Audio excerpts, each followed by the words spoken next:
we're rolling. You're listening to the Level Best Network. This is the INTERCOT Insider Live, episode 142. The INTERCOT Insider Live is brought to you by Magical Journeys, INTERCOT's official travel agency, and the Disney vacation experts. Now more than ever, it's important to support our partner, Magical Journeys, and the folks over there. Be sure and check out all they have to offer. Cruises, which will be coming up soon. Theme park vacations, any kind of vacation. Check them out. Nancy and the crew will take care of you, just like they've taken care of many, many other of our guests over the last 20 plus years. It's good to see everyone. It's been a while.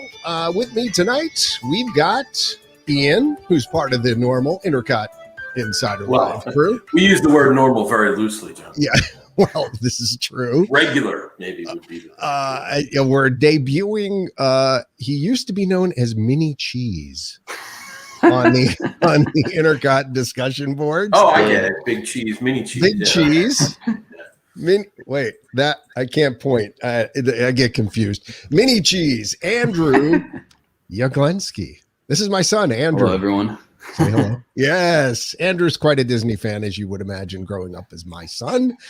And also with us tonight, we've got Sam from the Disney Nerds and about a million other things. What else are you on? The Disney Nerds, Sam's Disney Diary, Womp Rat Radio. Just love to be able to sit down with anybody like-minded that wants to talk about Star Wars or Disney World or Marvel, whatever. I don't know a lot about Marvel, but Star Wars, Walt Disney World, let's go, man. Well, I mean, so Sam was actually on the podcast a long time ago.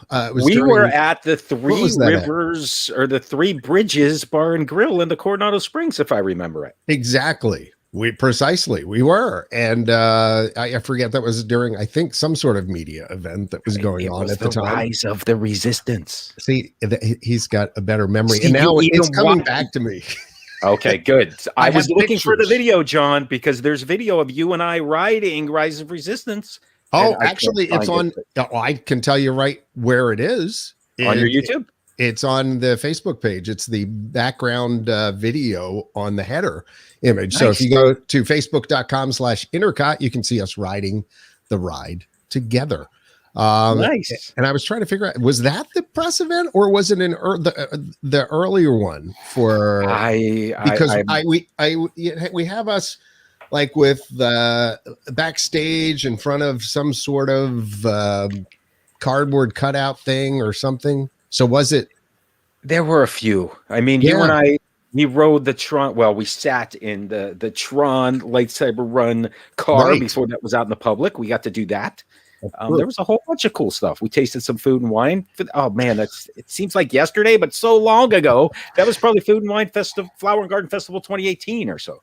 I know. Do you realize that? I mean, so we're talking about all this stuff, and the last time I set foot in a Disney park was the press event that was happening for Mickey and Minnie's Runaway Railway. Long time ago. Yeah, long time ago. It was, yeah. So that was early, 2020? Probably March of 2020. Yeah, March of 2020. I was there a week later. I was there a week later, right before they shut things down. And I'm going back next weekend. So finally. I know. Well, I'm psyched. Yeah, okay. So with a perfect segue there executed by Sam about going back to the parks, it was announced recently, like within the last few days, that Disney World is now dropping their indoor mask policy in most areas for vaccinated visitors. So this actually starts this coming Tuesday. Fully vaccinated guests at Disney World will no longer be required to wear face coverings in most areas of the Orlando, Florida theme park, according to its time for me to arrive, John. I know, right? When are you going, Ian? 25th. Okay, nice. So hopefully Ian will be in a posting mood to our social media and we'll be able to get a few things up. They got to open up annual passes first, John. I'm not paying $300 to go for 2 hours. I can understand why that would be an issue.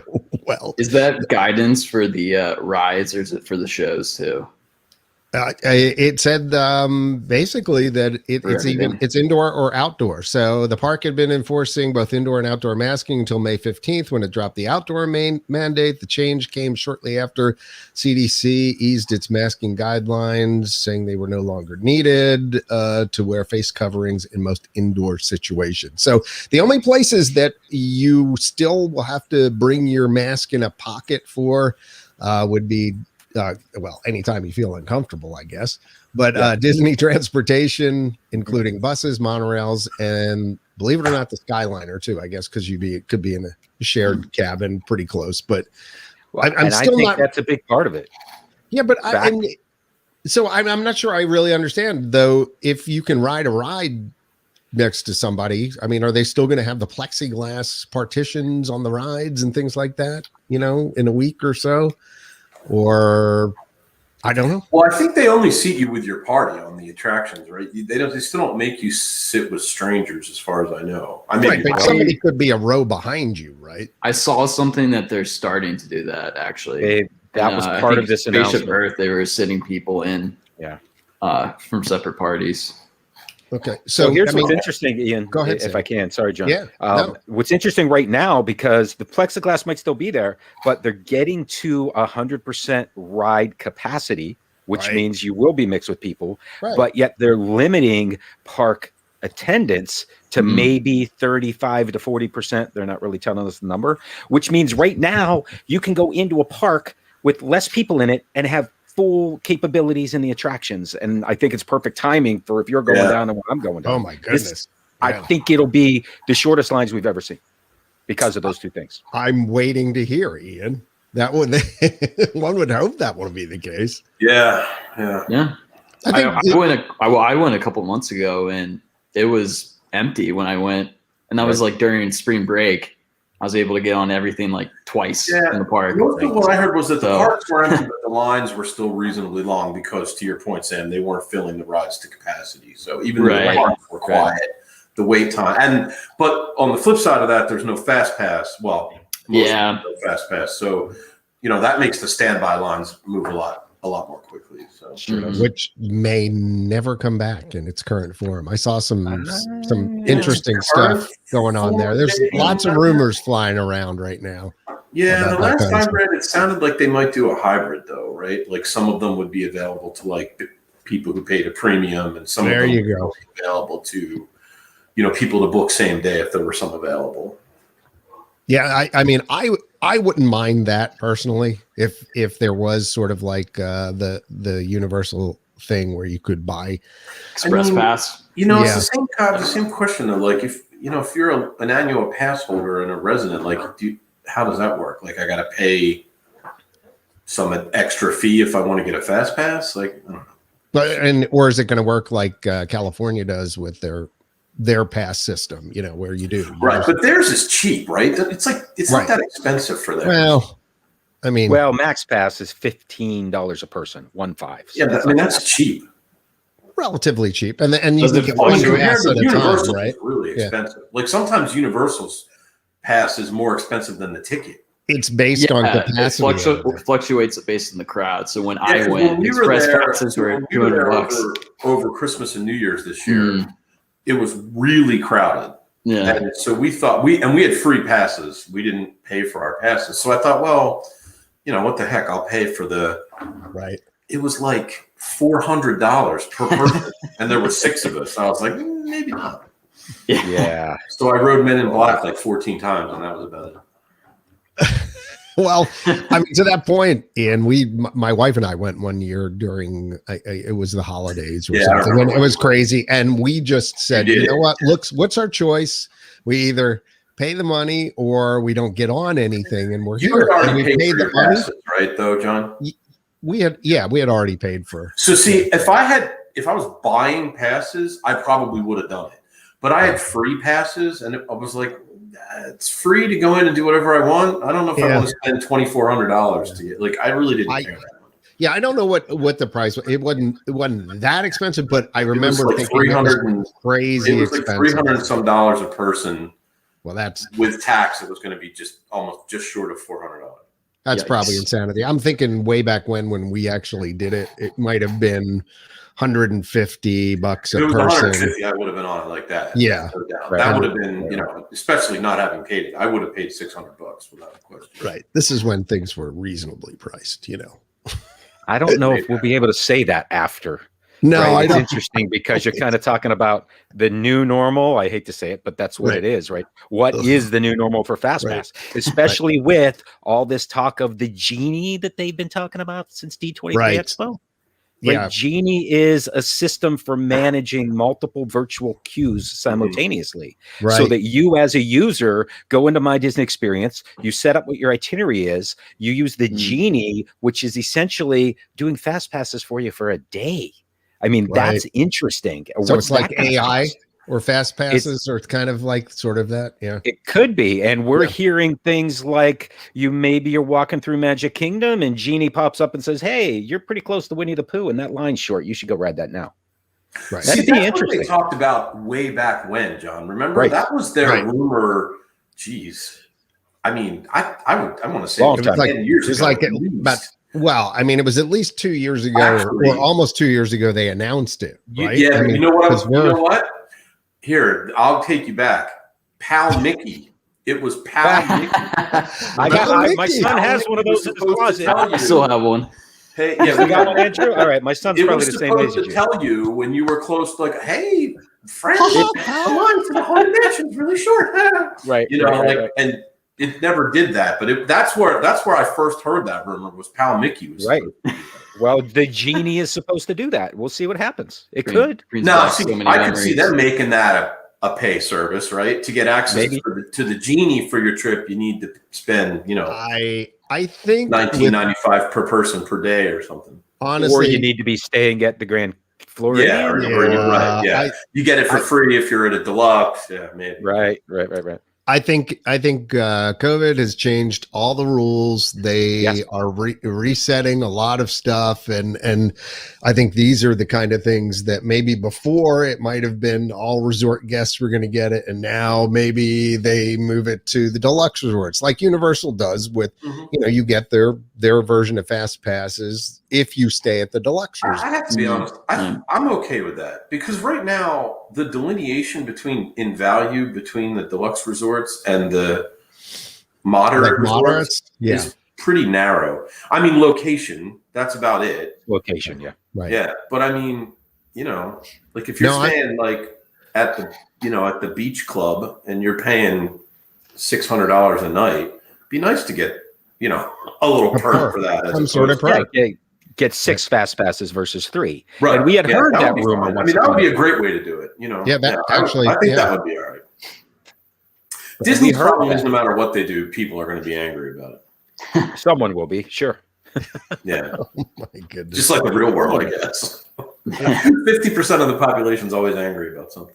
No, it is true. I think it'll be interesting to see how things do shake out, and what kind of changes come as a result of what's been going on in the world, literally and figuratively. There, right. What's really going to be interesting to see is what happens with the parks, from an attendance perspective, right? Once things free up, is the pent-up demand that we all think is out there really going to be out there and people are just going to be packing it to the gills, or are people still going to be a little nervous and maybe they don't want to go somewhere where it's really crowded? It'll be curious to see what that looks like. I think it's going to be a long time before the cruise industry gets all the way absolutely back. Yeah, which is So funny. I'm curious to see what happens with the theme park industry. Will it be the same? Because there's a lot of people who are still angst, have a lot of angst over it. Not judging, just saying. So it'll be interesting to see what that looks like. So I think, Ian, along those lines, when you look at Mickey's Not So Scary in 2019, it was $79 a night. Yeah, so you're picking up your script there. Holy moly, Sam! Really, man, you are on point tonight. Because I was going to talk next about. Go ahead, you do it. I was trying to hit him with a segue for the cruise ship, but that works too. Well, that works too. Well, yeah, I know, but he was going there, and when I was saying about what would look different before and after. Now, you've got the Disney's After Hours Boo Bash replacing Mickey's Not So Scary Halloween Party. By the way, tickets running between $129 and $169, depending on what I just say. In 2019, they were $79. Mm-hmm. Wow. $50 more ticket. So you're talking about 100% price increase.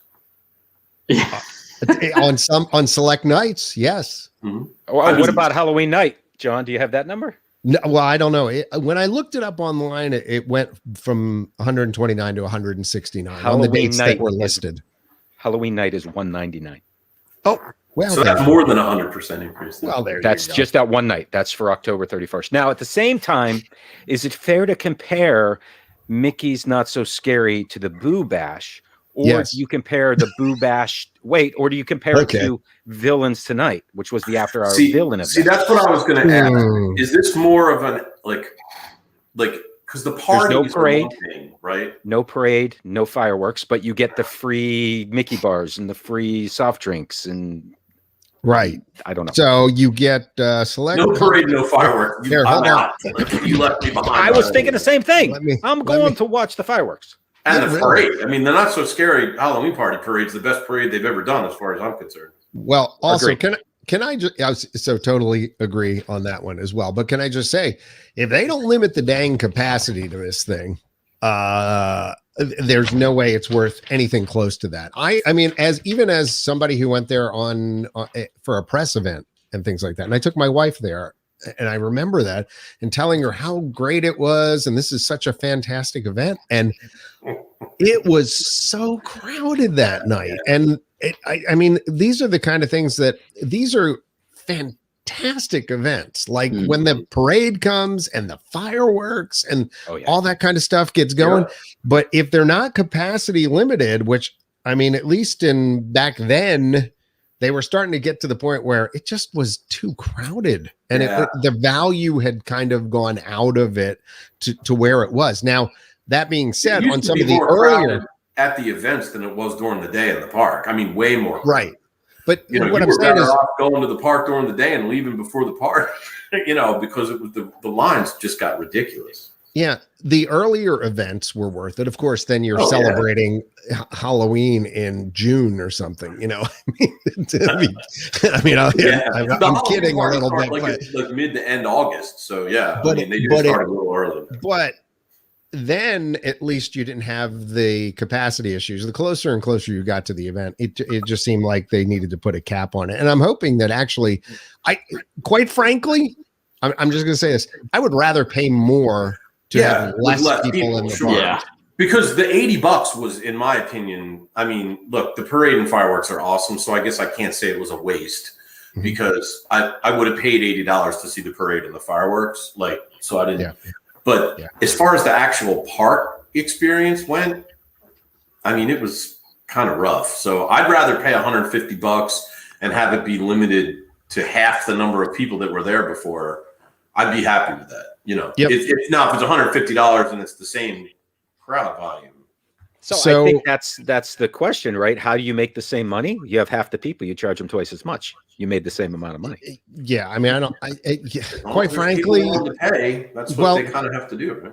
Yeah, I mean, the problem is, there's a happy medium between the two, but the bottom line is it's not fun being in a crowded park. And I think Disney is starting to catch on to that as well. And maybe they'll just start to raise prices to fix that problem. But let's see. What's funny about that is I feel like they've been doing that for the last 8 years and it hasn't affected increasing prices. Right? Yeah, I feel like the attendance has gone up.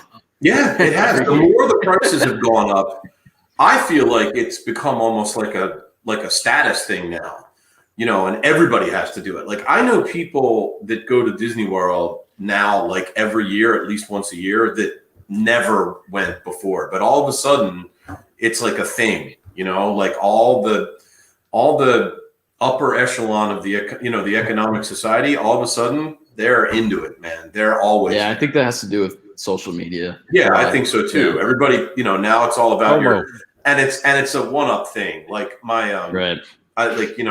I got a tour guide. I'm gonna pay for the VIP tour guide, and I'm staying in the suite in the Grand Floridian, just not a regular, And my daughter's, we got the princess that it's just like a big thing. So I think that's why they've been able to push prices up, and people keep coming. So they got to keep doing it. But that's the law of supply and demand, right? As long as people are willing to consume your product at its price point, you got to keep raising the price until you find that breaking point. So. Yep. So, I mean, if you are going to attend, just so you know, the spooky festivities will include Halloween-themed cavalcades, character sightings around the park, special performances by the Cadaver Dance, which were a good part of the parade that I'm sure everyone liked. Decor, lighting, music, treat stops, plenty of candy, so much more. Let's see. There was a little more about this.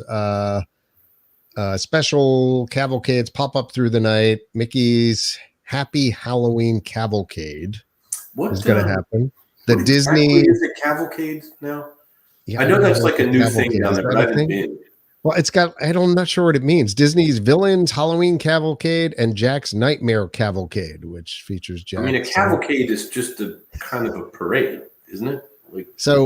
Are you seeing different parades, or is it just kind of like a little? Or is it just like marching characters? Does anybody know? Sam, do you know? By the way, Sam froze. He lost power. He's coming back. He's coming back. Okay. But I'm not really sure what a cavalcade is. I assumed it was like John, do you remember a mini parade, right? Well, do you remember back in the day when in Epcot when they used to have the character bus? Yes. It was the big Epcot bus with the British, and they would drive around, and then characters would all get off, and they would do a little thing, and then they would leave. That's what I think of when I think of a cavalcade, like something like that.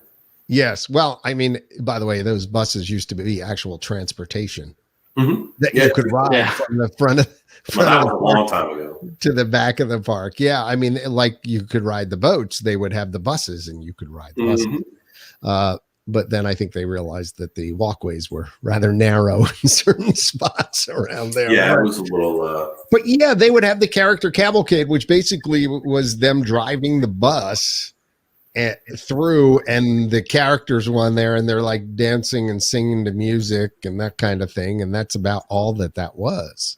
So the question is that what this is going to be? But Maleficent and the fire-breathing dragon will also be there as well.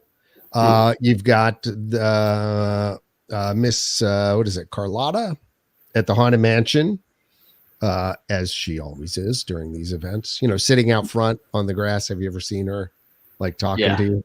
Yeah, it's creepy. Miss Carlotta? No, that's her name, I guess. So don't ask me. Not Madame Leota. Somebody other than Madame Leota. Right. But let's see, select complimentary snacks, ice cream, novelties, popcorn, along with select beverages are included in the cost. So that's good. And then it says 20 attractions will be open. So Seven Dwarfs, Haunted Mansion, Jungle Cruise, Big Thunder Mountain, Dumbo, Peter Pan, Space Mountain, and more were the ones mentioned. And they'll also have specialty foods and blah, blah, blah, blah.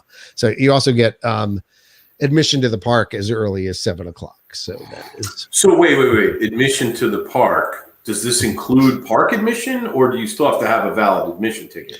No. So when you go to these parties, you can get into the park at 7:00. Even though the party might start at with your. So in other words, if I buy $120 ticket to this party, you don't have to have a separate park admission. Correct. So you can. Well, then that's a pretty good deal, really. When does the park close, though? That's a good question. Do not have that Usually information. they're 5 hours. So my guess would 5 be hours, midnight, but maybe without fireworks, it might be shorter. I don't know. No, I mean that's not bad. I would do that. I would definitely do that. In fact, I will do that. So I think, to your point, Ian, that's where I think you get at least a little extra value, which is if the event starts at 8:00 or 8:30 or whatever, at least you can get it. You can get in an hour early. You can get your go do a couple rides, and feet wet, do a few rides and stuff like that. I'll definitely do it. Yeah, without question, I'll do it. Get free food. Free food is expensive at the Magic Kingdom, though. I know. Like I'm just going to bring a cooler and stuff it with Mickey bars. Take it back to my house. At like $8 a pop or whatever. I don't know the current price of a Mickey bar, cheap. but they're. When we were there like a couple of weeks ago, when we were at Disney Springs, I bought everybody Mickey bars, and for like 4 kids, it was like $38 or something. So they're expensive. Wow. I think there might have been a couple of bottles of water in there. Bottle of water is like $5 now. Yeah, so it used to be it was $2.50, then it went to $2.75, and then $3, and then it dropped down to $2.75 again. Now it's $5 or $4 or something. Yeah, it's like crazy, really expensive. Well, I don't even know what like Cokes are at this point. It's the same. They all the bottle drinks cost the same. So yeah, if you can drink and eat enough, you can start reclaiming. You get your money's worth. You're kind of bummed we lost Sam here, John. I wanted to hear about Rise of the Resistance. No, I'm hoping he'll come back on. He said he lost power and that it's coming back on. So my guess is probably in the time that it takes his router to reboot or his modem to recycle. Then when he comes back, we'll head straight to that. So Jason made a bunch of updates to the site today. Figment unfortunately couldn't be here tonight. He told me he was going out for the first time, like in a group gathering post the world being free and everything tonight. I was like, all right, good for you, man. I'm like, forget about the podcast, it's not important. But he had mentioned there's a bunch of things that have been going on in the park. So there were a couple new restaurants that we had been talking about that had kind of been put on the back burner, which you guys may recall. At Hollywood Studio, Roundup Rodeo Barbecue, as he says, continues to simmer. Oh, man. Where's that going to be? Well, that's where Toy Story is? Yeah, I think so. Earlier this month, additional construction permits were filed to continue the fabrication of the new building. Despite this progress, new timetable has not been opening has not been announced or reported. But still, I think, that was supposed to happen back in the Toy Story land. And then at Epcot, you remember that restaurant that was supposed to happen? The Space Restaurant? Yeah. I was kind of excited for that. Space 220. I think it was the Patina Restaurant Group was going to be doing that. Mm-hmm. Apparently that now has been set with a fall 2021 opening. Oh, cool. All right. Nice. That's soon. Yep. I was definitely excited for that. That sounded really neat. So I would very much like to. 100%. I think the experience you're going to get in that Space 220 thing is going to be similar to what probably Sam, if we can get him back, we'll talk about being on the Halcyon at the Star Wars hotel. It's not a hotel. When's that? I don't think they've announced a firm opening date yet. No. Anything tentative? I thought it was 2022. Yeah. Where are they building that thing? What's that? Where are they building it? Where is it? Oh. It's behind Hollywood Studios. Because I was driving all around down there like a couple weeks, and I didn't see anything that looked like it. Well, I didn't. Like if I knew my roads better, I could tell you. But if you head in the back entrance to Hollywood Studios instead of the one that goes through the little like underpass gate with the it used to be back there, and then they've changed it all up anyway. But it's back in that general sort of area. The hotel I noticed them building was over by the Swan and Dolphin, where there's some giant new tower thing. Well, that is coming too, as well. But that's not a Disney. No, that's another. What is that? Starwood, right? That's Starwood Hotel. Exactly. It was neat looking hotel, though.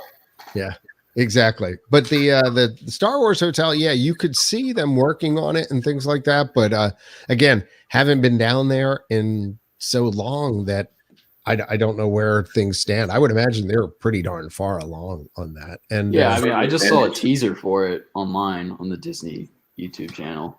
Yep. Oh, really? I'll have to see if I can find that then. Yeah, and actually, Sam was using the lifesavers for it. Sam was going to walk us through like all that stuff. He had like Come a back, Sam. PowerPoint presentation and everything on this stuff. But yeah, indeed. I'm anxious to hear about that. It was really expensive, so I'm kind of like trying to figure out. It's very expensive. But yeah, what was it for 2 nights? It was like $1,800 or something, wasn't it? Per person. Well, I mean, I think he'll touch on this, and we'll, in a second we'll move on to something else, so we don't end up spoiling it if he does come back. But we don't know anything about it, so we can't. But the reality is, it's going to be priced like a cruise, and for all intents and purposes, you're going to be cruising on a Starliner, and you're not getting off. It's like food, right? Like it's like all inclusive, right? Right. I mean, so it really is that terrible a price if you think about it. No, I mean, if you think about what cruises cost and things like that. So like we're looking into a cruise. This is where I was going to talk about this for our 30th anniversary. My wife and I are celebrating 30 years of being married, which is cool. But that's coming up this October. Unfortunately, somebody else I know is getting married in October. Wait, I can't point. That one? No. Me. Way. There we go. You got to do it opposite of what there you go. Now you got the right direction. Yeah, Andrew's getting married in October. You're getting married? Hey, congratulations, man. I didn't know that. Thank you. Yeah. Yeah, so he's getting married. So we won't be able to sell. It's a good thing. It's a good thing. Plus we have another wedding that's coming up, so we're gonna have to go in November. But we were looking, but yeah, it is. Yeah, wait. Yeah, no, definitely excited. I don't know if you did. I forgot. I'm not sure you knew, but there we go. Think about it. What's her name? Give her a shout out on the podcast. What? Go ahead. You can say Wait, what? What's her name? Oh, what's her name? Yeah, Bonnie. Yeah. Okay, there you go, Bonnie. Yeah. All right, welcome to the INTERCOT Podcast, Bonnie. Yeah, welcome to the family. family. We'll have her on one of these days. Welcome to the family. Once you're in, there's no getting out. But the point being, I was looking into cruises for then November and with cast member X actually. November of this year? Yeah, of this year. So and for I think like $1,800 for 2 of us, for like a junior suite on a Norwegian cruise line that goes to their island in the Bahamas or whatever. I mean, I thought that was a fantastic deal. It's like $900 a person for 4 nights, 5 days. Wow, that's pretty good. They're trying to lure people back, I guess. Junior suite, like it's a 500 square foot room, like on a cruise ship. So really cool. Yeah, stuff. I went on Norwegian last year. That was the one I went on. Did you? Bonnie, and it was very nice. By the way, we went on Norwegian and absolutely loved it. Yeah, they're very nice cruises. Books those. What's that? I said, by the way, Magical Journeys would be glad to book you on that cruise line. It doesn't have to just be Disney cruises. So, oh my gosh, Sam just sent me a. Let me see if I can throw this up on the screen because this will be funny. Share my other screen. Wait till you see. There you go. Where's Sam? There you go. That's where he is right now. So is that Sam's, Pittsburgh, PA? Yeah, he's in the Pittsburgh, PA. Oh, okay. So state neighbors. Yeah, exactly. So that is what's going on there with him. So hopefully Sam will make it back and his internet will come back. Anyway, did you all see that? Probably headed my way. Yeah. Did you all see that Canada, as Figment said, Canada Far and Closed, Canada's far and wide film attraction may be getting its final curtain after only 161 days in operation? Yeah, you said that the other day. I mean, is this? I don't know. They've churned through films in there, and that's like the 3rd film they've had since they got rid of the original one. Yeah, what happened? Because I thought they had like, what was it, Eugene Levy and Catherine O'Hara? That's the one they have now. Is that? Yeah, they had Martin Short for the Martin Short was before that. Okay. And listen, the Martin Short one was pretty terrible. Well, but that doesn't make okay. But that doesn't make sense that that's the one they have now because it says it's only been in operation 161 days. How would I have seen it then? You've seen the Eugene Levy and Catherine O'Hara one? I thought I had. I haven't. I mean, unless you saw it. I thought I had. I think maybe because of the pandemic, they're not counting those days. Maybe it's. I don't think so. No. But who knows? I'm not really sure on that. This is where it would be. I know I've never seen it. The last time I was in there and saw the show was the Martin Short one, and it was pretty terrible. Yeah, but there was a different show before that, the Martin Short one, that I think also had Martin Short in it. I think they did 2 Martin Short films in between, either that or it was somebody else, and I'm just confusing it. But it was, what was it called originally? Oh Canada, wasn't it? Just Canada. Yes. And then I think there was one after that. Then I think there was the Martin Short one, and now there's this one. Unless I'm just confusing it, and they replaced it with this one, and here's the deal. So this is Jason's reporting, by the way. So it must have been another new one because it said the new attraction opened January 17th, 2021, replacing O Canada, whose residency at the pavilion was anything but short. So how would I have seen it? That's not right. It didn't replace O Canada. O Canada's been gone for years. Right. So I'm like confused here.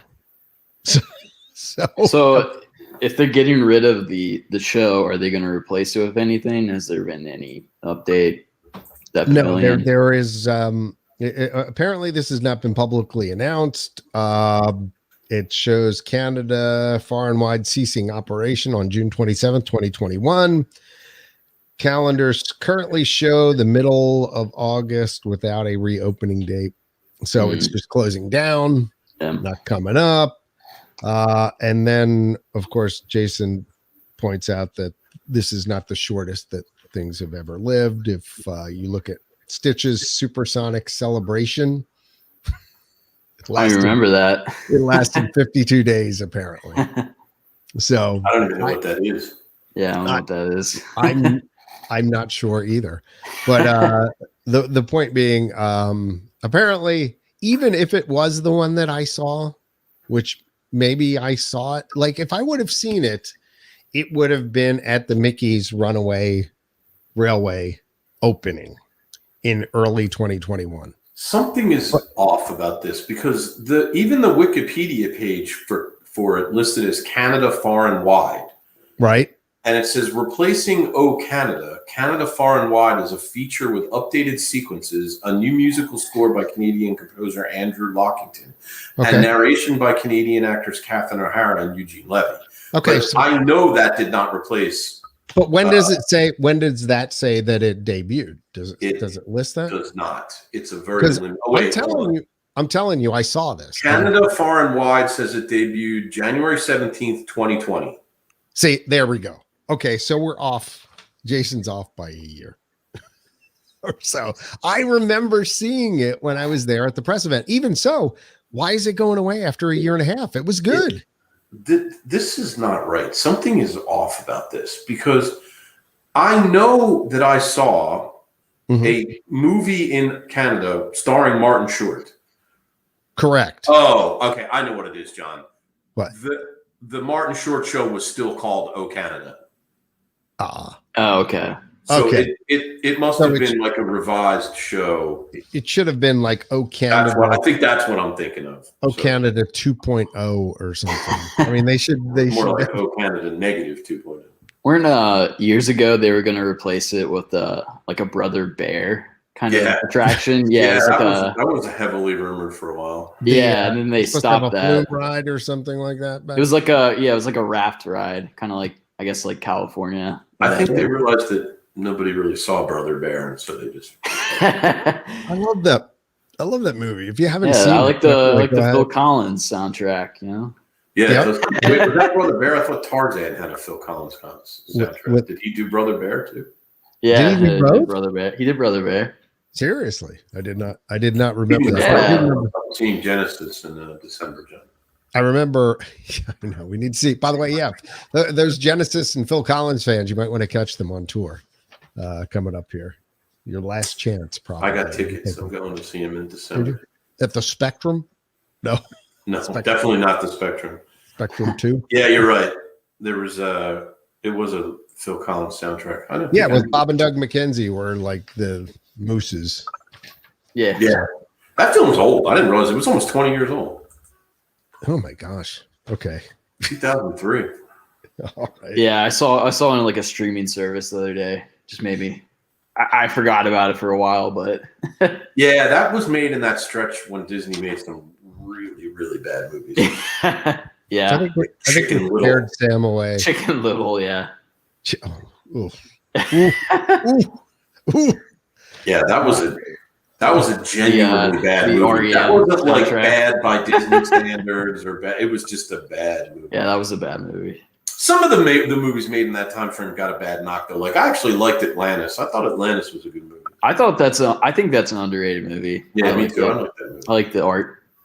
Yeah, it was very they took in that movie. I actually agree with you on that too. I didn't think Treasure Planet actually was that bad, but I didn't know we were going to be talking all these. Well, we're waiting for Sam. Treasure Planet in that time too. What's that? Yeah, Treasure Planet. I've never seen that. I like that. That was pretty. That was a good one. I thought that was pretty good too. Maybe I'll watch that one. All right. So what else we got, John? I don't know. I'm looking at Sam sending me error messages. Oh, here we go. The operating system did not shut down cleanly. Reconstructing cache metadata. Do not interrupt this process. That sounds like a bad. Yeah, that does sound good. Well, I told him he could join by a cell phone if he wanted. Anyway, I've got a couple different things here. Actually, I've got a bunch of different things, but we've only got about 15 minutes left. So bottom line is we've got the flavorful journey coming back to Epcot International Food and Wine Festival, presented by Cork Sickle, which apparently is like a beverage container or something, I guess. Sounds anyway, like popsicle. Yeah, so the Food and Wine Festival coming back kicks off July 15th and runs through November 20th. Features a full menu. Yeah, I know. That's a long time. Yeah, you got to stretch it out, Ian. You know, that's not really a festival. That's like that's like the year. A permanent installation. Like a permanent installation. Yeah. So Food and Wine Festival running January 1st through December 31st. It's 129 days to be exact, Ian. Just in case you were. That's curious. Like a third of the year. It's a big thing. So entertainment that is going to be back will include Voices of Liberty, Mariachi Cobre, and Jammin' Chefs. Oh, Mariachi Cobre. I like them. They play they're the band that plays in the Mexico Pavilion all the time. I believe so. I have their CD somewhere. Oh, and the festival will also be opening the America Gardens Bandstand. Presented by, you got to get all the plugs in here, man. Presented by Florida Blue Medicare. A live concert. I know, right? Odd sponsorship. I know. A live music concert series performed Friday through Monday evenings. Local bands from across Central Florida will take to the America Gardens Theater stage, playing popular songs of yesterday and today. So sounds like basically they've nixed the either Sounds Like Summer or the actual bands that used to play. I mean, if this runs through November, that was when like you'd see Alan Parsons, the Hooters, like those sort of bands there. Sugar Ray, just naming a few off the top of my head. I guess those are not coming back. Well, not this year, I'm sure. Yeah. But although concerts are starting back up again. What I was going to say is that I'm starting to see, getting emails from Live Nation and stuff like that, just starting to show up all the time. I mean, there's a lot of concerts that are going to be going on. So like I said, I have tickets to see Genesis, that's in December. So that show's coming up. Yeah, I have tickets to see. Ready for this? America. Really? In Savannah. Yeah. No kidding. Yeah, it's one of those bands that you don't realize they were still around. I like their music. Yeah, you don't realize Sister how Golden many songs Hair. Yeah, Sister Golden Hair. There you go. Look at that, man. Taught my son well. Horse with no name, right? Isn't that American? Yeah, horse with no name. Sure. Mm-hmm, Yeah. Mm-hmm. You can do magic. Tin Man. Tin Man. Yep. See, look. There's commercial for the band. Yeah, I know, but they're playing a new venue in Savannah. I think they're opening a brand new thing there, so it should be cool. Looking forward to it. But you're right. I'm starting to see a lot of the concerts starting to come back, and these are the kind of things that I'm glad that are making their way back into our lives. I've kind of missed all that sort of stuff. Me too. Yeah, indeed. Ditto. Right there with you. So other things that make us happy. Couple new Dole Whip treats. Ooh. Apparently coming. Ooh. 2 new twists on the classic cool treat. Disney's Animal Kingdom Trilobites is starting the summer with a twist of Dole Whip flavors. Dinoland Snack Spots, apparently that's where that is, in case you weren't sure, is going to be doing Dole Whip Orange and green Dole Whip Vanilla soft serve. Green Vanilla. I'm not sure. What is that? I don't quite understand that. So it's green, pineapple, vanilla. So if it's Dole Whip, it has to be pineapple too, right? So no, that's the thing. Dole Whips. So we learned this, by the way. Oh, okay. No, Sam's coming back. Thank goodness he's back. Hey. I don't know if you noticed, before I left, I kind of looked around because the lights blinked a little bit. It was a little Haunted Mansion-y, and then boom. Well, that's been happening in Ian's feed the whole night.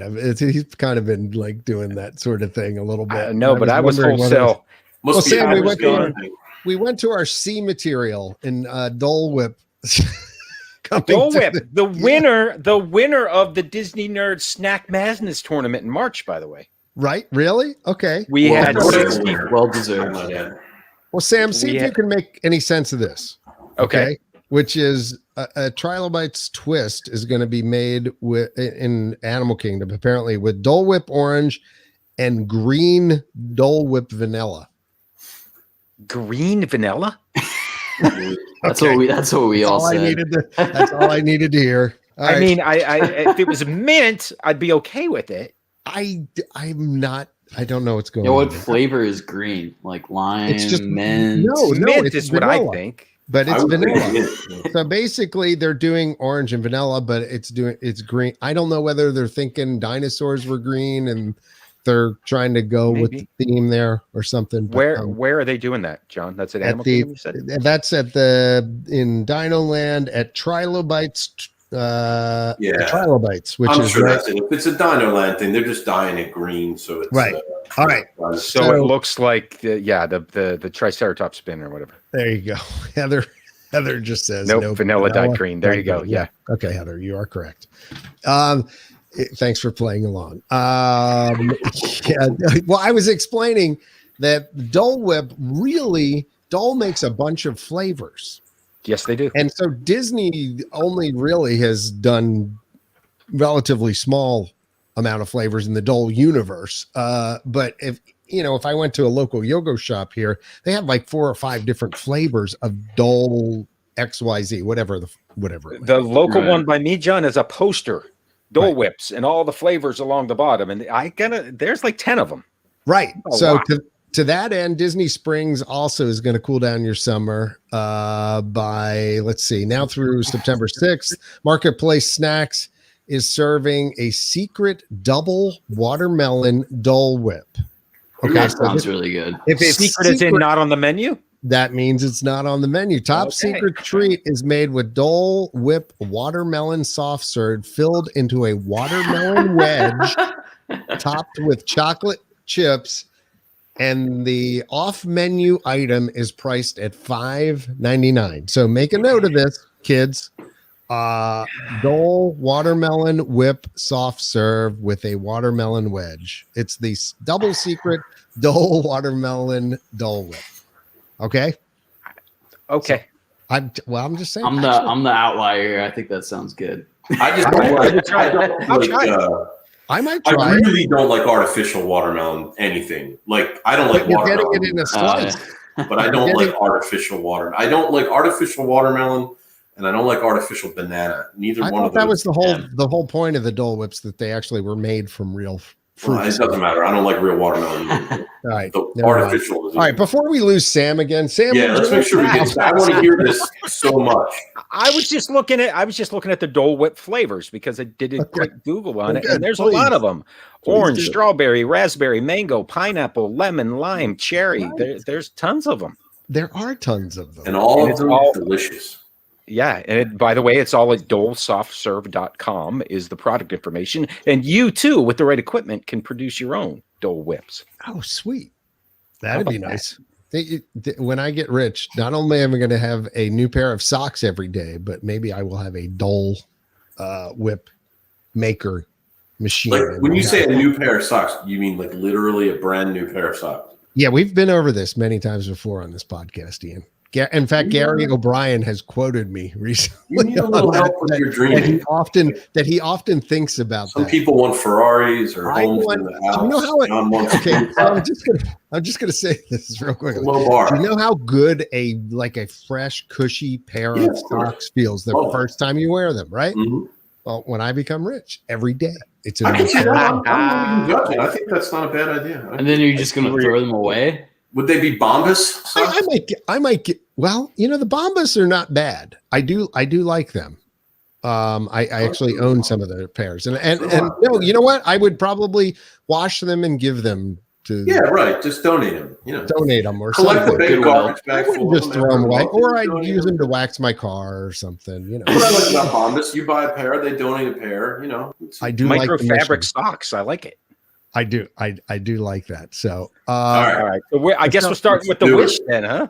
I guess we are. That's what you have. You guys talked Wish at all on the show? I'm sure you have. From a little bit, but not enough. Probably the mouse with duck, the attraction at sea. I would love to see what this thing is. Oh, the water coaster. Yes. No. Yeah. Is it it's a water coaster? It's a quote unquote attraction at sea. So take the aqua duck, turn it into the aqua mouse, and now you have even more cool things going on. The concept art shows like a wild mouse. Well, no, it's still a coaster type thing where they're pushing you up and taking you up and around. But when you look at the concept art, it does have some images inside of it. What I can't tell is if they're the tube. Are they screens or is it just a poster? That's what I'm trying to. I don't know. I would hope that they would be projections of some sort. They would be awesome if they were. So I got a whole bunch of stuff on that we can talk about. But I wanted to talk about the Hyperspace Lounge, which if you guys have been on other Disney cruises, there's I think it's called the Skyliner. The Skyliner is the bar inside of the Disney Dream, Disney Wonder, where you sit down at the bar and the background changes. You go from port to port. John, we were in there with Karen. Yes, Ian and I got to as guests of Disney got to do that a long time. That is awesome. So you know exactly what I'm talking about. So what they've done on the Wish is turn that into a luxury liner, a yacht. Think the yacht that was in Solo, a Star Wars movie. It was the villain there, Dryden Voss. He's got that big yacht. That's what it's modeled after. But what you're going to do in this thing is go to different Star Wars locations. So you're going to see stuff happening behind you, things sort of blowing up, and that's just going to be about as cool. I'll play it again, or there's more coming. How cool is this? This is the bar you're going to sit at. And by the way, the drinks are going to be themed to the location that you're next to.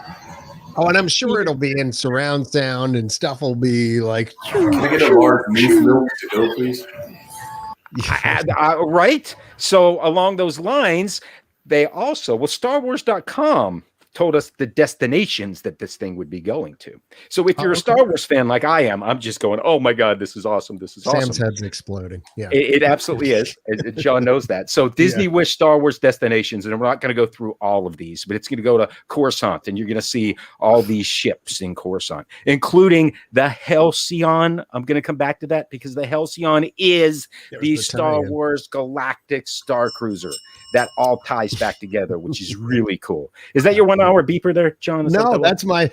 You mentioned something that ties into something. Usually, that's I love it. I'm going to go for as many of those. Well, get ready because we're going to do a lot more of these. All right, then it's going to go to Mustafar.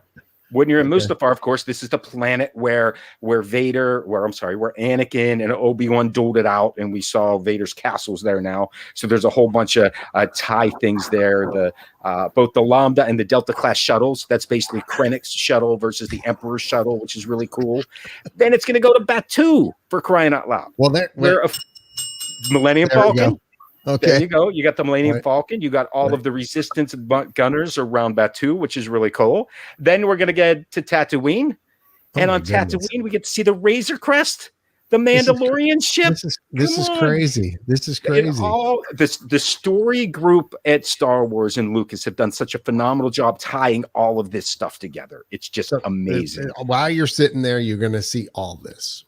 The Razor Crest. You're going to be having a drink. I don't know what it's going to be. It might be some Tatooine sunset, and by the which sounds cool to me. Right. And there's the Razor Crest. You're going to go, wow. Wonder Tatooine sunsets, like plural, right? You know what? I like that, Ian. I like that a lot. The binary sunset. And now we're on. I think that's awesome. And Endor's the last one. Wow. So on Endor, we're going to see.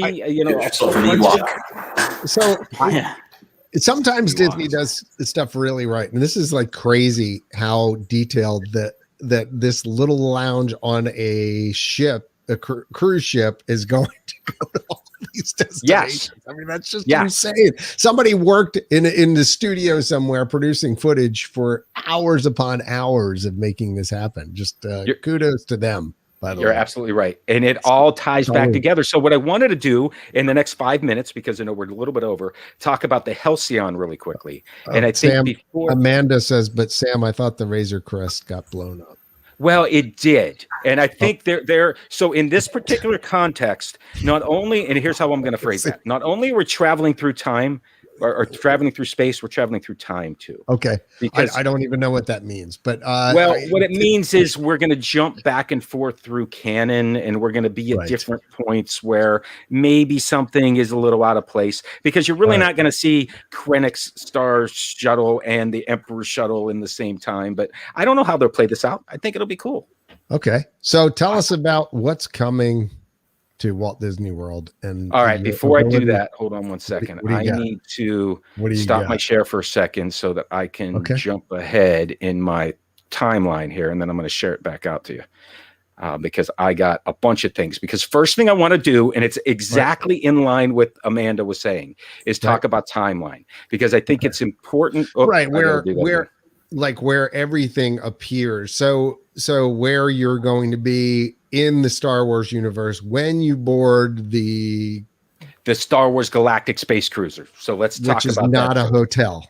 It's not, but it's the same timeline as Galaxy's Edge, and that's super important for how you go through these things. And that timeline, I'm simplifying this to show you guys 2 years in the timeline, 34 and 35 after the Battle of Yavin. The Battle of Yavin is when the original Death Star blew up. I don't even know what we're talking about big Star Wars. When we talk Star Wars, I know my. So think the original Star Wars. When you and I saw Star Wars at the movie, and that's what it was. It was Star Wars. It wasn't a New Hope. It was in elementary. It was school. Star Wars. Right. Yes. Okay. Maybe not, but okay, sure. If you want to go with that. Yeah, I was. Go ahead. I was too. I was going to say maybe you're in high school, but that's I won't go there. It was elementary school in Doylestown. So when we went to see Star Wars and the Death Star blew up, that is ground zero for the Star Wars franchise and everything. Everything then is after the Battle of Yavin or before the Battle of Yavin. So if you think about it, you had Star Wars, The Empire Strikes Back, Return of the Jedi. Okay. And then 30 years later, you had the Force Awakens, Episode 7. Okay. Right. Then after The Force Awakens, you had Episode 8. Now, here's what's important to understand, because Galaxy's Edge exists after Episode 8, The Last Jedi, along with the Star Wars Galactic Star Cruiser, before the events of The Rise of Skywalker. All right. So if you think about it, Kylo Ren's the big bad guy. He's trying to get the Resistance. The Resistance, this little band of fighters that are pulling themselves together. And by the way, in this same timeline, everything in the cartoon series, the animated series, I don't want to call it a cartoon because there's cool stories here. Star Wars Resistance is happening, which is a 2-season-long animated special, which has throwbacks to Galaxy's Edge and all kind of cool stuff. And there's also a novel called Star Wars Galaxy's Edge Wax Fire. All the story group ties this all together. So we arrive right when this novel was introduced, which is when Val Mariah is a spy working for General Organa, who's dispatched her to find a place where they can set up a resistance base. And she just happens to find Batuu and thinks that's pretty cool. Kylo Ren finds out, and he lands with his shuttle and his 709th Infantry in Galaxy's Edge looking for the spy. And that's what where you see the shuttle in the back of Galaxy's Edge. That's exactly what you're walking into when you go to Galaxy's Edge. Right. So, and that's why you see Vi Murata. She's got the purple hair, and you see her sneaking around, and you see the First Order looking for him. And by the way, the base is out on the outskirts of town. Look for the gun turret. You'll be able to find it. That's where they're training the Resistance, and that's where the attraction happens. And by the way, the attraction is part of Star Wars canon, by the way. It absolutely is, because it's called the Battle of Batuu. We'll talk about that some other day. But at the end of all of this, and I'm sorry, that's going to build again. We're going to forget that. At the end of all this, that's exactly when you walk into Galaxy's Edge. Got it. So to tie those two things together, the Halcyon is a space cruiser that is available for you to take a 2-day tour or a 2-day cruise. Right. The Halcyon's going to be witnessed on the Wish. We're going to be able to see it, which is really cool. And by the way, if you've looked at my Disney experience lately, you see that the Galactic Star Cruiser is on the maps already. Which is so we were talking about this earlier. So Ian, now do you see where there's where it is, where things are, and how I was trying to explain it was near the sort of the back entrance road. So I think I know why I didn't see it, John, because it's a little hidden. It is. It is. If you didn't drive down, probably this. You got to come off Osceola and head up this direction, and you can see it when you go this way. Yep. And then there's a cutoff to actually go into the back way into the parking lot for Disney's Hollywood. Yeah, I was over at Blizzard Beach. You have to. I'm pointing to the screen, and no one can see me. Nobody can see you. Why am I doing radio? I don't have it. Never mind. Go ahead. No, but I can point to it. Look, I got my little mouse right there. There you go. So yeah. Anyway, it is. It's near part of the parking lot. The cast parking lot in the back too. So I got a picture of it too. Mm-hmm. Oh, there it is. Right there. It is. Yeah. So this is a Star Wars. This is the terminal. This is the port. This is a port of a cruise ship, right? Appreciate that. Anyway, I'm not stopping. And by the way, if you want more details, Womp Rat Radio every other Thursday live on Facebook. Yes. We get into the nitty gritty on all this stuff because this is going to be so cool. Here's the difference here. This is the Star Wars Galactic Star Cruiser. That's what the front of it's going to look like. Right. Apologies to those who are listening, by the way. You're going to have to go watch this part. Okay. And I'll do my best. Thank you for reminding me. This is a cruise terminal. Here's what it's analogous to. It's like going to Port Canaveral to get on a Disney cruise ship, which is tying this whole thing back. Right. Because what you're doing is arriving with all of your fellow passengers for a departure, and you return 2 days later. Here's why I say this is not a hotel. There's no swimming pool. There's no bus to the Magic Kingdom. There's no bus to Epcot. You can't visit this to take your picture with the holiday decorations. This is just like getting on a cruise ship. Right. That's what makes it different. So think about that for a second. Right. Boom. Blow your mind. And by the way, it's all inclusive. Your meals are included, and it's storytelling the whole time. Yeah, no, I mean, it completely makes sense. You're walking into the story. You are part of the story. Everything about what your next 2 days are going to be is about the story of Star Wars and how you interact with the characters there, and you stay in it. Even your visits to Galaxy's Edge, I've heard, are possibly going to be after hours so that you're not interacting. Well, they're definitely going to be part of this, and I'm not sure if maybe it's after hours to see how they do it. I'm not exactly 4 sure. hours or something. Yeah. They definitely have. Well, here's the thing: you're not going to show up Galaxy's Edge and run over to ride Slink Dog. That's what I mean. So how would they prevent you from doing that? Well, they can't prevent you, but you're going to have a mission. They're going to send you there with a specific purpose. So let me go a little further here, because I can't wait to see how it happens, though. We did get a little bit of information on this and what it looks like. They showed us some schematics of typical cabins. And by the way, compare them to cruise ship cabins. Yep. These are not luxurious accommodations. So basically, John, Disney's found a way to take a value resort and charge premium dollars for it. That's good. Congratulations to them. Right.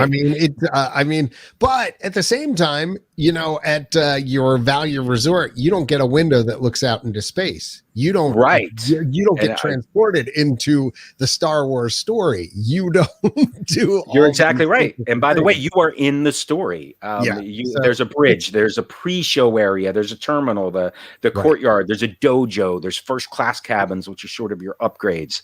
But from the time you get to that cruise port, you step into what looks like a shuttle, and all you're going to see in the window above you is the Halcyon starship in the distance, and you're going to get closer and closer to this thing. You are now disconnected from Earth. You're no longer at Walt Disney World. You're now on this ship in the galaxy. From this point forward, there are no windows to Florida. There's no leaving this thing. This is a cruise. And now you're looking, every window you look out is tied to the storytelling elements. Everything that you do is tied to the story, which is cool as heck. Yeah, I'm just hoping that the transport to the ship is a little better than when you went to Seabase Alpha back in. I think I'm waiting to see what Space 220 looks like. Because actually, we talked about that while you were gone. So good. What do we get? We get a date yet? No, we got fall. Right? No, we're looking for it. Fall of 2021. Yeah. All right. Well, at least it's this fall.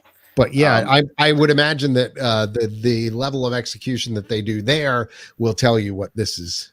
The level. I would think so. But it's going to be believable. I mean, think about Rise of Resistance when you're on that shuttle. Right. Yeah. When you're on that shuttle with Lieutenant Beck, and they take it. I mean, it's going to be like that. That feels like you're flying. So I expect it to be like that. Like I mentioned, the rooms aren't that luxurious. There's some bunk beds there for the kids.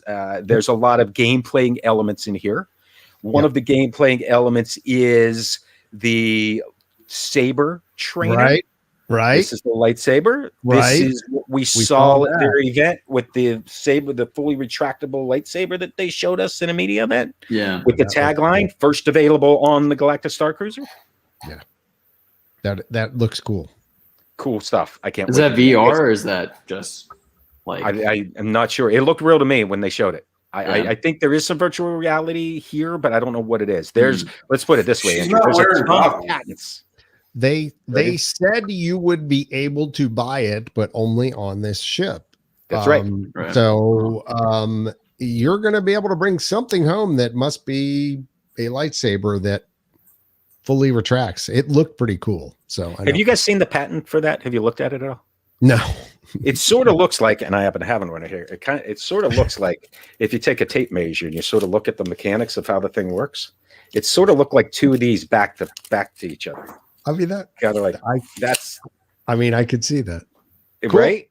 Yeah. I mean, so if that's the technology, it's like, dang, man, that's pretty cool. Then of course there's a bar. You're going to play games. You're going to learn who all these people are. This is part of the pre-show area where when you walk in, there's droids walking around. Clearly Chewbacca's there helping the Resistance. You have a First Order lieutenant there. And by the way, Disney has started to recruit people to play these different things. We've seen some of those posted, and there's some really cool stuff that's coming, including some hidden spaces. So if you look at this looks like they were looking for a fixer. The fixer helps you with things. So this person appears to be helping you on a quest, almost looks like an escape room. But let's put it this way. You settle into the ship. It takes off. You start flying. And all of a sudden, Kylo Ren's shuttle's outside. He's intercepting you. He's coming after you. I mean, this can go so many ways. Yeah.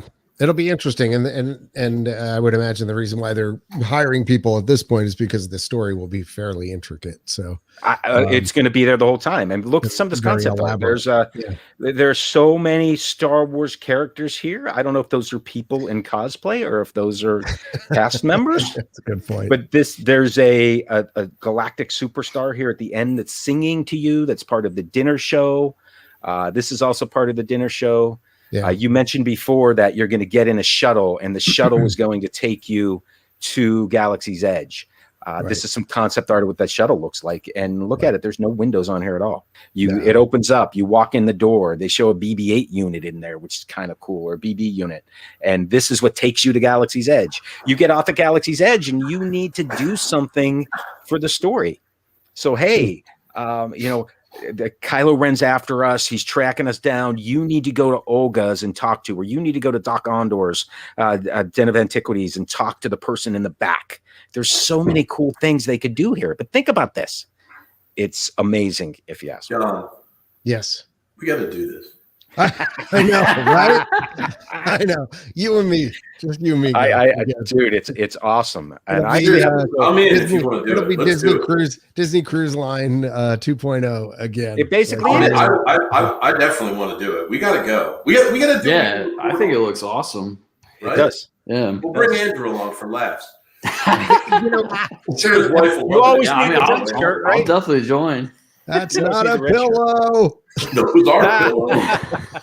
So, Sam, have they even talked about pricing or anything? Have you heard anything? They haven't. They have not. I'm just wondering how big the waiting list, or how about capacity? Well, there's only 250 rooms. It's small. Yeah, This that is is tiny. small. Now, how many people per room? Like up to 4? Probably 4. I'm going to say 4, but I'm not sure.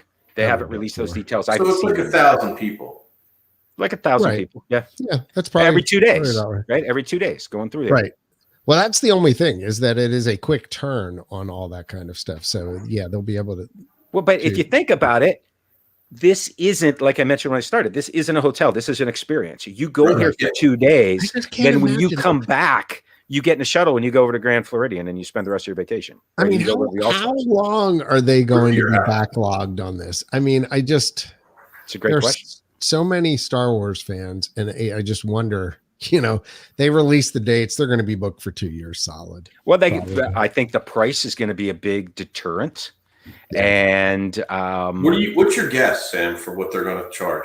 I remember hearing rumors. Now, I don't know if it was just a rumor or if it was something that Disney put out. I remember hearing it was like $1,800 or somewhere in that.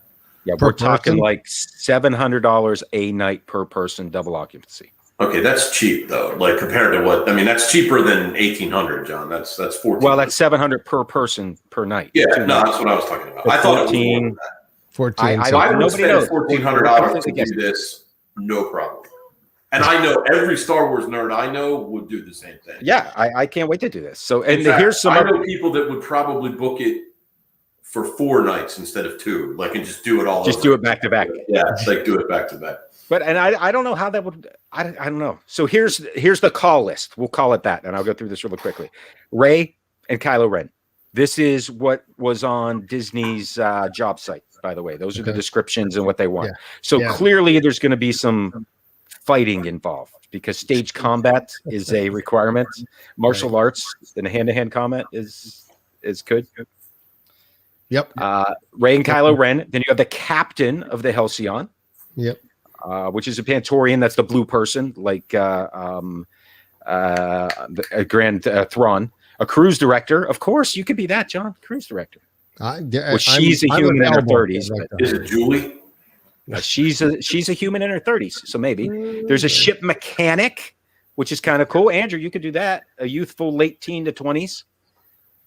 You could be that. That's cool. Not going to have the gruff. Well, how about the gruffy engineer? Let's keep going. The fixer. The fixer looks kind of cool. I think that's the person that's going to help you out along the way. The character First Order Lieutenant, well-traveled devil-may-care human. There you go. I would like to object so far. I could be devil-may-care. I have not seen anyone in their 50s here. I would. We'll keep going. First Order Lieutenant, Saber Trainer. The Saber Trainer, I think, would be really cool. Okay. You also have a first-time cruiser, which is interesting. And the Galactic Superstar. That's the person that's singing. That's a Twi'lek with the long hair behind her singing and the whole thing. So okay. So basically, the way I look at it, the Star Wars 50 Galactic Star Cruiser, that's no moon, that's a space station. If you remember, Obi-Wan Kenobi. That's no hotel. That's a Star Cruiser. That's what we got going on. Exactly. That's what we got. It's not Hazoo. I mean, right. Yeah, right. It's not. It's gonna be fun, man. I just speculate on what they can have you do. Ian's I mean, so how cool would this be? You need to go to Galaxy's Edge, to Batuu, to find a specific person to get credit so that you can buy something to bring it back to fix something on the ship so that you can take Kylo Ren down. Okay. Right. And now, what I just explained could mean you go to Olga's and, there's a line of people waiting to get a table to the cantina, but you have something on you, right? You're either wearing, so you have something that shows that you're on this mission and you show it to that person and they're like, oh, come here. And they pull you in and they take you to a room on the side where nobody knew it was there before. And they're like, hey, here, he's in there. Go check it. And you walk in there and there's like this villainous person. And they're like, so you want to, basically the mob boss you're going to see. Okay. Or you go to Doc Ondar's and do the same thing. Or you need to go up to Docking Bay 7. And there's so many ways this could go. It's going to be cool. Yeah, it'll be interesting. Like I said, I think the thing about having normal vacationing guests if they're there at the same point that the park is open, it's like, how will that work out? But it'll be interesting because that would break that's going to break the. Yeah, I kind of see like maybe, it closes at 9, then you have to go. It's a late night run. Out from 9 to 11 or whatever, that you're the only folks that are in there in that portion or something. I don't know. Yeah. I mean, it's all speculation at this point. So it is. And I can't wait to see it, but we know that they're taking reservations soon. That's when we'll first find out. And this we're talking fall next year, right? Fall 22 for this. Yeah. I think we talked about somewhere in 2022, but we didn't. Yeah. Somewhere in 22. Yeah. I don't know when, but I can't wait. No, me neither. I'm going to try and sign on the first day and see if just book us, Ian. I'm curious how much it books up though, because like I see the prices here and it says a cabin of 5 costs $7,200. So if you're paying that on top of that's about right. 7,200 divided by 2 divided by 5, $720 a night. That's about that's about right. That's not that bad. But on top of your Disney vacation, then you're already paying for. Well, I don't know. But you wouldn't need a ticket for this, would you? From there, Andrew. So no ticket.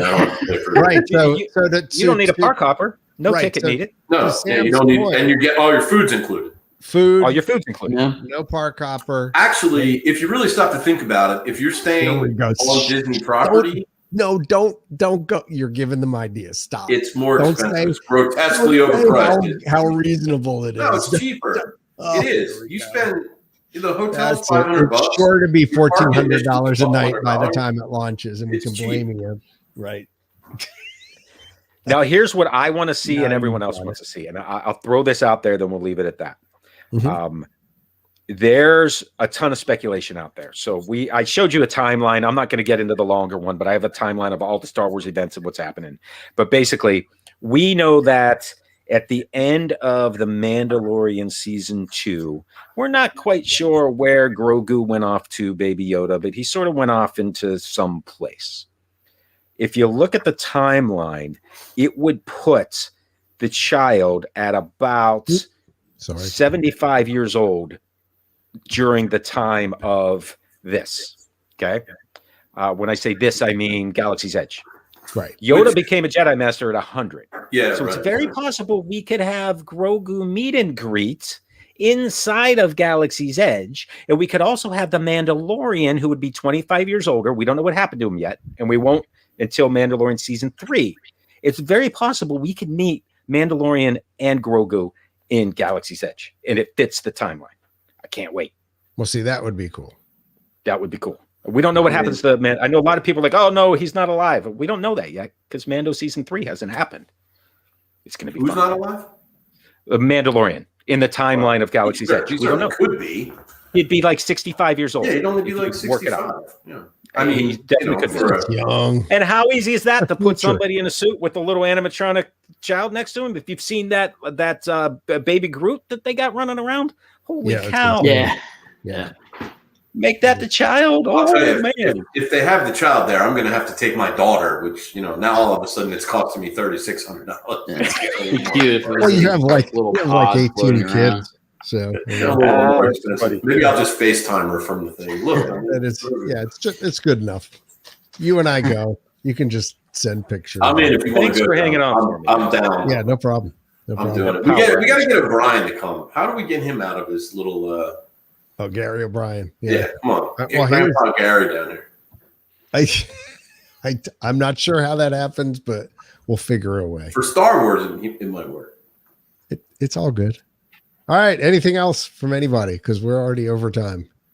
The Bad Batch has me all hanging out, but check out Womp Rat Radio. We talk about that every couple of weeks. There you go. And check out intercot.com. Nice. Jason just updated things with new information on the homepage. And over here on the right side, what? Oh, what about the new Spider-Man ride? Has anyone seen that? Oh, Web Slingers in Disneyland. Any thoughts, anyway? I've heard not the best things. Mixed reviews. I've heard. I think that's the best way to put it. Interesting reviews on it. I'll tell you the one interesting thing I spotted. So for a Disneyland guest, right? Disneyland, California Adventure, right next to each other. You can get in the virtual queue for Rise of Resistance or Web Slinger. You can't do both. Which one are you going to do? Definitely Rise of Resistance. Yeah, I mean, seriously. Yeah, well, I'd have to try it once, right? I tend to not try it. I want to try it in person. And what I always try to do is experience for what it is. Don't go in with any preconceived notion. Forget what you saw or what people told you. Just experience it and see how it is. No, and if it's fun, awesome. For me, though, it's going to be hard, though, if I ride that and then compare it to Universal's Spider-Man ride, which is awesome. Well, they're two different things. Which Scott Trowbridge they're different things. Same character, though, but same character. Yeah, it's gonna be hard. I heard that it was just real quick that it was interesting that there wasn't a soundtrack for the really. No, there is actually. Did they bring it in? Previews, they didn't have the soundtrack playing. That's really weird. So in the updated videos, they actually do have a soundtrack. Okay, so but basically the ride is kind of like a Toy Story Mania kind of thing, right? You're actually you shoot like shooting and your hands. Yeah. But they also have done it so that you can buy upgrades and things like that. Yeah, you can buy some armor. You can level up and stuff like that. It just gets slippery scope, is it? Yeah. It doesn't seem fair, but I personally I can get the high score on Toy Story Mania if I buy this $50 upgrade. Right, it's a little bit of a cash grab. Ian knows how to get the high score on. No, not on that one. I'm great on that here, but Toy Story Mania I can't do. Okay. My arms, like by the time I'm done in like the second halfway through the scene, I'm like, my arms. I have to like get to the gym the next time. Start getting tennis elbow, I hear the Spider-Man one's the same way though. They all said it keeps your arm because you got to like whip it over. You got it this way. It's supposed to really tire your arms. It's like a Wii type of a thing where like a Wii Fit kind of thing. Yeah. Supposedly it's remarkably accurate though. They said it was really surprisingly accurate. So. Interesting. Well, it is on day one. We'll see how it looks in 6 months. Yeah, this is true. This is true. All right. Well, I unless anybody has anything else, I'm gonna do this. We'll start bringing things to a close. Yeah, Sam. Sorry, we would have liked to have had your comments throughout the whole. Maybe thing, another time. But we'll definitely have you on again. It's a pleasure having Sam from the Disney Nerds and Womp Rat Radio. Thank you. And Sam's Disney Diary. Got that one. And that too. Yeah. You might as well get them all in. I mean, that's good.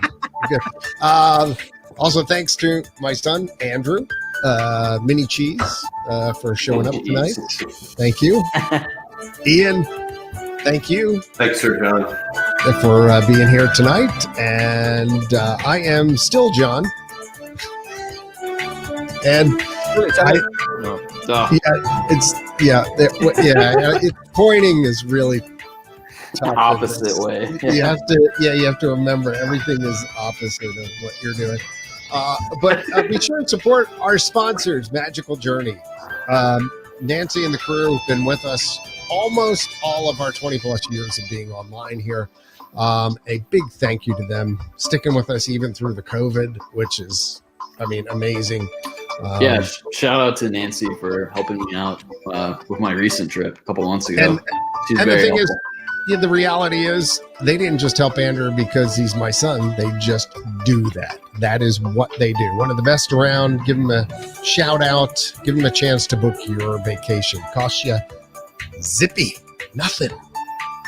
So anyway, for Sam, Andrew, and Ian, like I said, I am still John, and this is the INTERCOT Insider Live Disney Podcast. May the force be with you. Amen. Bye now. Bye-bye. Bye now. Bye-bye. Bye-bye. Bye-bye. Bye. Bye-bye. Bye-bye. Bye-bye. Wait, it's the longest outro ever. We have to get to the timpanis, Sam. It's once the timpanis play, we're out of here. I can't reach my helmet. Only do it in time. There we go. Oh.